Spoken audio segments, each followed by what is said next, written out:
Hi అండి అందరికీ Kumar YouTube channel స్వాగతం ఫ్రెండ్స్. చాలామంది నా యూట్యూబ్లో ఫాలో తక్కువ వస్తున్నారు, కొంచెం ఫాలో చేయండి, అలాగే సబ్స్క్రైబ్ కూడా చేసుకోండి ఫ్రెండ్స్. ఈరోజు అయితే మా బావ చనిపోయి సంవత్సరం అవుతుందండి. ఈరోజు మా బావ చనిపోయి సంవత్సరం అవుతుంది. రైతులు సమాధి కాడికి వచ్చాము పూల దండలు అడగడానికి. ఈరోజు అయితే ఇంట్లో ప్రార్థన పెట్టించుకుంటున్నాము. అయితే మా బావ ఎందుకు చనిపోయాడంటే సడన్గా మా బావ గేమ్ ఆన్లో చనిపోయాడండి.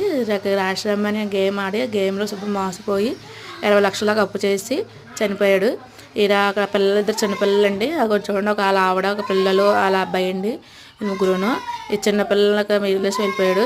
ఇక్కడైతే మేము అందరూ 20 లక్షలు అప్పులు చేసి అప్పులని మేమైతే కట్టుకుంటున్నామండి, నెలకి అంతా కట్టుకుంటున్నామండి. నాకు ఇల్లు 2 ఇల్లు ఉండే, ఈ ఇల్లు కూడా అమ్మేసుకుంటున్నాము. చాలామంది గేమ్లు ఆడతారు ఫ్రెండ్స్. చాలామంది గేమ్ ఆడితే అంత మోసం ఉంటుంది, అందులో మనకి అంతకంత వస్తుంది, అంత ఆస్తికత రాదు. అందులో మన అకౌంట్ డబ్బులు ఉంటాయి కానీ మాకు ఆ గేమ్ ఆడినారు. చాలామంది తెలియకుండా గేమ్ ఆడేస్తున్నారు. ప్లీజ్ ఫ్రెండ్స్ ఎవరు గేమ్ ఆడకండి ప్లీజ్, మరి కోరుకుంటున్నా ఫ్రెండ్స్. Bye friends.